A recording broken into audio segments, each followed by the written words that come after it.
आजच्या या लेसनमध्ये आपण tax deductions at the income of source म्हणजेच TDS बद्दलची माहिती गोळा करणार आहोत. साधारणतः tax deduction at the income of source हे सरकारी कर्मचारी जे काही काम करतात त्यांच्याकडनं हा फार मोठ्या प्रमाणावर सरकार किंवा गव्हर्नमेंट टॅक्स हा वसूल करत असतो किंवा टॅक्स त्यांचा फार मोठ्या प्रमाणात डिडक्ट होतो. तर आपल्याला हे माहीत पाहिजे की टॅक्स डिडक्ट कोण करतं आणि त्याचं नाव काय. तर कॉमर्समध्ये असं म्हटलं गेलेलं आहे की ज्याचा टॅक्स डिडक्ट होतो म्हणजे तो एम्प्लॉईज असेल त्याला डिडक्टी म्हटलेलं आहे आणि ज्याचा टॅक्स जो टॅक्स डिडक्ट करेल त्याला डिडक्टर म्हटलेलं आहे. तर डिडक्टर म्हणजे टॅक्स डिडक्ट करणारा आणि डिडक्टी म्हणजे ज्याचा टॅक्स डिडक्ट झाला असा. तर या ठिकाणी असे कुठल्या कॅटेगरी आहे की ज्यांचे टॅक्स डिडक्ट होतात ते या ठिकाणी बघूया. डिस्प्लेमध्ये आपण जातो. ह्या स्टॅच्युटरी इन्फोमध्ये जर गेलं तर आपल्याला TDSचे नेचर ऑफ द पेमेंट हे आपल्याला दिसतील. हे बघा अनेक इन्कम असे आहेत की त्याच्यावर टॅक्स डिडक्ट होत असतो. कमिशन जे मिळतं लॉटरीचं तिकीट विकल्यानंतर त्याचा टॅक्स डिडक्ट होतो, गव्हर्नमेंट टॅक्स डिडक्ट करतं. ब्रोकरेज, डिव्हिडंड, शेअर्स मार्केटकडनं किंवा शेअर्सकडनं मिळणारा डिव्हिडंड, कोणी जर आपल्याला टेक्निकल सर्व्हिस दिली असेल किंवा काही आपल्याला टीचिंग केलं असेल त्याची जी काही फीज आहे त्याच्यावर टॅक्स डिडक्ट होईल. असे अनेक इन्शुरन्स कमिशन आहे, त्यानंतर रेंट आहे, भाड्याने जर बिल्डिंग किंवा फर्निचर आपण जर विकत घेतलेलं असेल तर त्याच्या अगेन्स्ट सुद्धा आपल्याला टॅक्स डिडक्ट करता येईल, किंवा प्लांट मशिनरी जर विकत घेतलेली असेल तरी देखील. तर हे सगळे जे काही आहे हे टॅक्स डिडक्ट करणाऱ्या कॅटेगरीज किंवा नेचर ऑफ द पेमेंट होते. आणि इथे डिडक्टी टाईप आहे म्हणजे डिडक्टी जो आहे म्हणजे ज्याचा टॅक्स डिडक्ट केलेला आहे ती कंपनी आहे का निवासीय, कंपनी रेसिडेन्स म्हणूया, अनिवासीय नॉन रेसिडेन्स आहे का, अशा अनेक दिलेल्या आहे या ठिकाणी. लोकल कंपनी आहे का किंवा काही प्रोप्रायटरशिपमध्ये पार्टनरशिपमध्ये फर्म आहे का, हिंदू अनडिवायडेड फॅमिली, एकत्र कुटुंब पद्धत, ह्या सगळ्या ज्या काही आहेत ह्या डिडक्टीचे टाईप आहेत.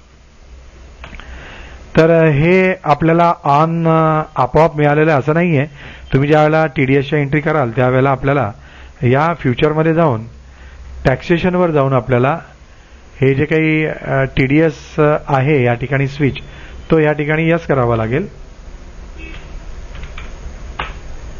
आणि इथे सुद्धा यस करून त्याचा नंबर भरायचा आहे, त्याचे सगळे डिटेल्स आपल्याला भरायचे आहे आणि यस करायचा आहे. तर हा स्विच आपण जर चालू केला तरच आपल्याला TDSच्या एंट्री करता येतील. तर आपण आता या ठिकाणी खाते बघायला निघालोत. TDSची एंट्री करण्यापूर्वी आपल्याला 3 खाते तयार करायचे आहे. पक्का व्यवहार लक्षात ठेवा. प्रथमतः व्यवहार काय आहे?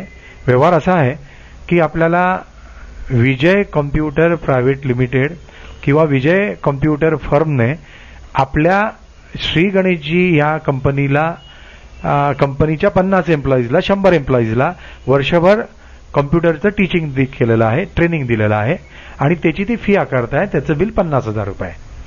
तर ती आपल्याला एंट्री करायची. पुन्हा एकदा विजय कॉम्प्युटरने आपल्याला 50,000 रुपयाचं बिल दिलेलं आहे.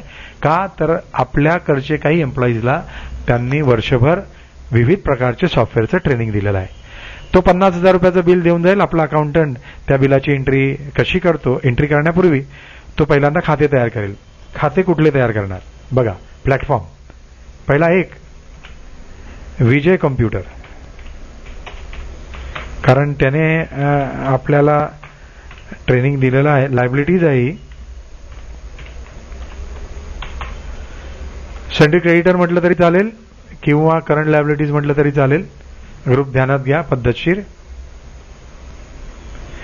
सर्व्हिस टॅक्स त्याला नो म्हणतो. सर्व्हिस टॅक्सचे काही व्हिडिओज आपण बघू त्यावेळेला तिथे यस केलं जाईल. TDS डिडक्टेबल आहे का? हो, TDS डिडक्टेबल आहे. यस. त्याऐवजी आपण अजून आज हे करूया, या ठिकाणी सन्ड्री क्रेडिटर देऊ.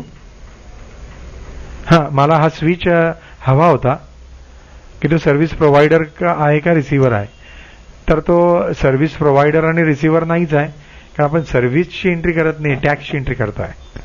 तर या ठिकाणी आपण यस करतोय आणि यस केल्यानंतर ती कंपनी कुठली आहे? तर कंपनी ही रेसिडेन्स आहे. Company residence. त्यानंतर विजेबद्दल डिटेल्स.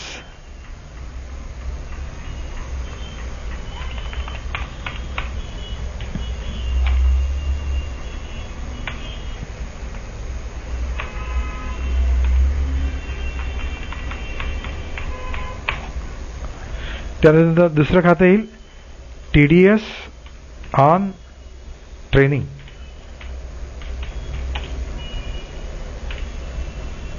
अकाउंट TDSचं खातं आहे. टॅलीमध्ये सोय आहे. कुठल्याही प्रकारचं जर टॅक्सचं खातं असेल तर त्याला ग्रुप आपण ड्युटीज अँड टॅक्सेस देतो. ड्युटीज अँड टॅक्सेस हे इथे अनेक टॅक्सेस दिसत आहेत कारण हे स्विच F11 मधून चालू केलेले आहे. त्यामुळे एवढे ह्या ठिकाणी आपल्याला टाईप्स दिसत आहे. पण आपण जर हे ऑन केलेले नसतील तर आपल्यासमोर TDS फक्त दिसलं असेल तरी देखील असा काही प्रसंग असेल तर आपण मात्र तेवढं स्किल लावायचं आहे.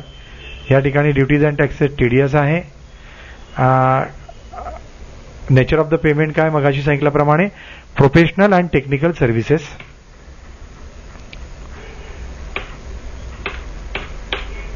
आणि शेवटचं की ट्रेनिंग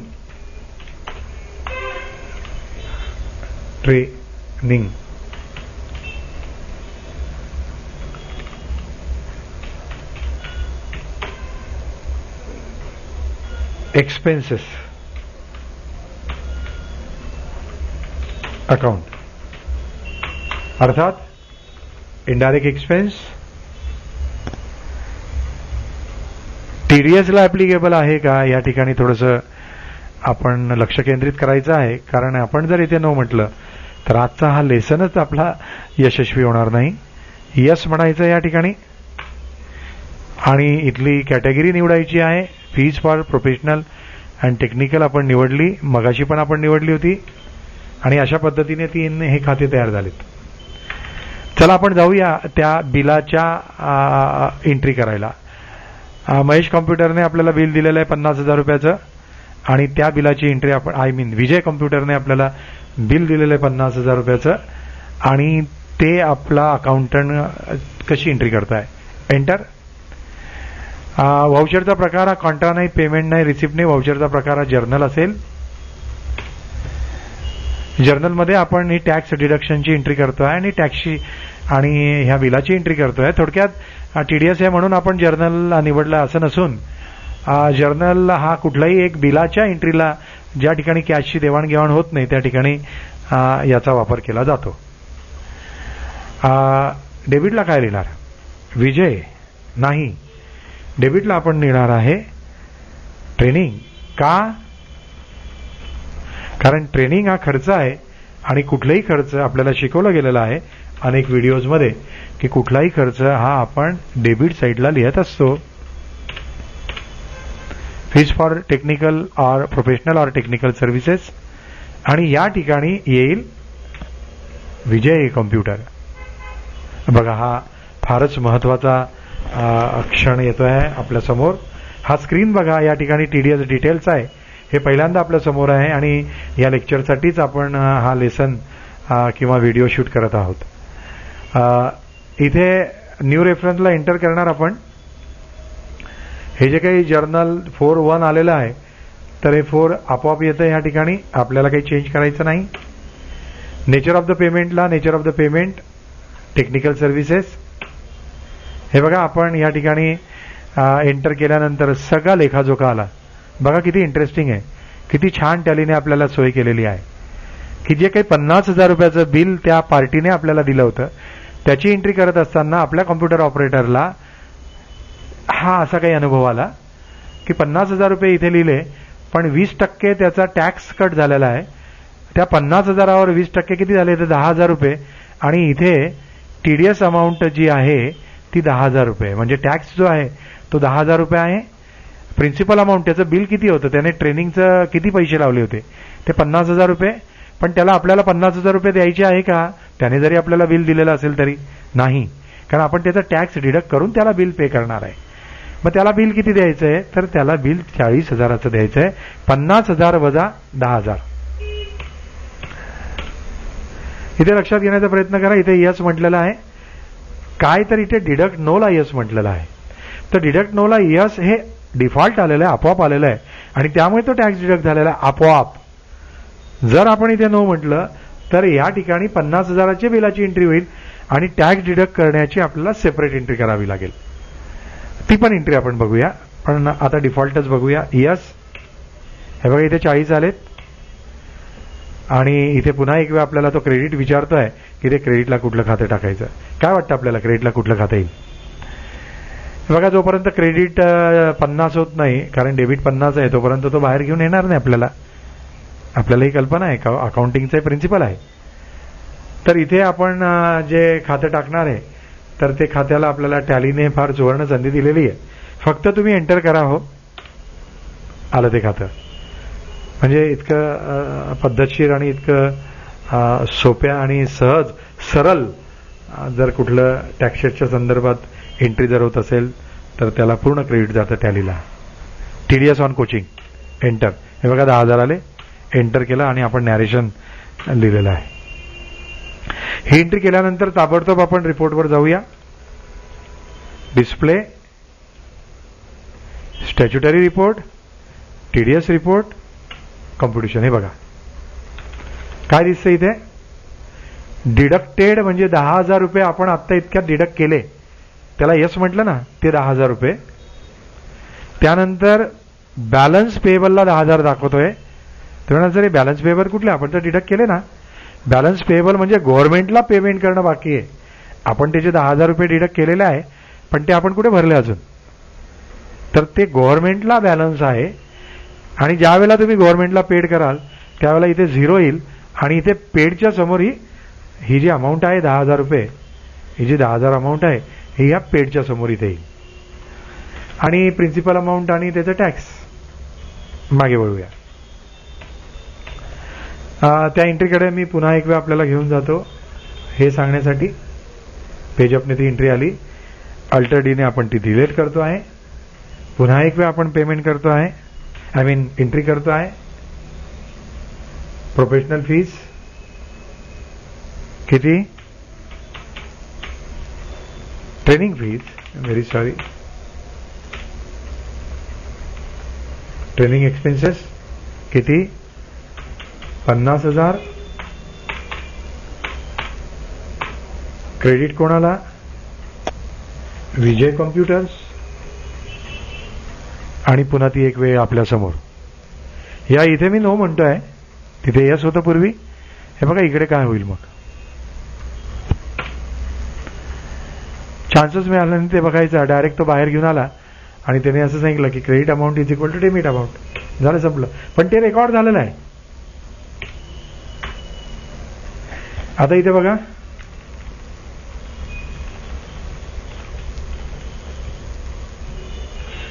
इथे 5,000 रुपये बॅलन्स डिडक्टेबल आहे, डिडक्ट झालेलं नाही.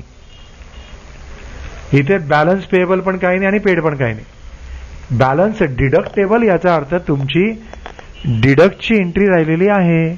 आपण नो केलं त्यावेळेला इथे काहीच दिसत नव्हतं. आलं आपल्या लक्षात? बाहेर येतो आहे.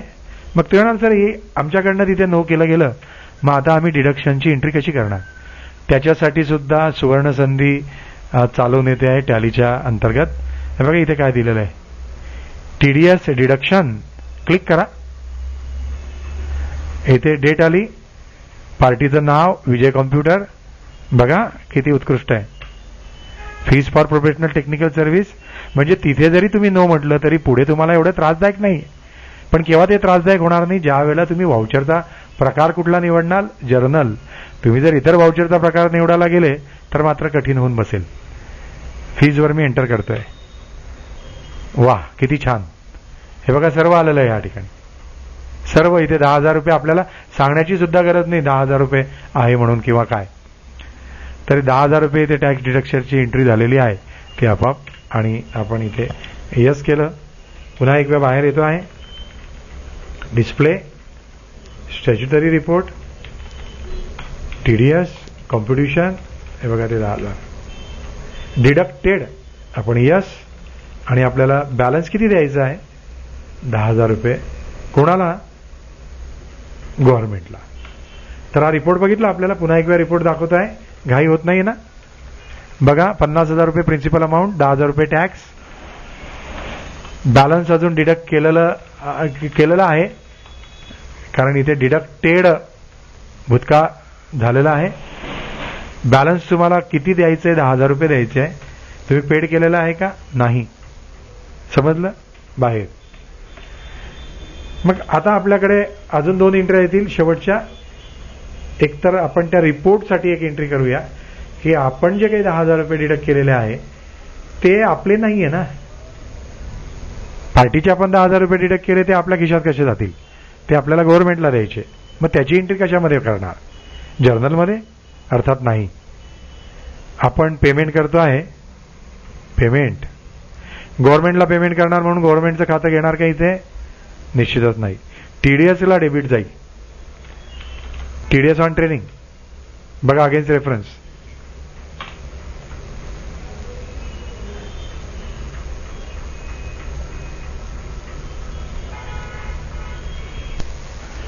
तर हा जो काही प्रकार होता, या प्रकाराला टीडीएस डिडक्शन्स असा प्रकार म्हणतात. पुढे आपल्या 2 पेमेंटच्या एंट्र्या करतात. एक गव्हर्नमेंटला आपल्याला टीडीएस पेमेंट करायचं आहे आणि एक पार्टीला आपल्याला पेमेंट करायचं आहे. तर आपल्याला हा टॉपिक समजला असेल. Thank you very much.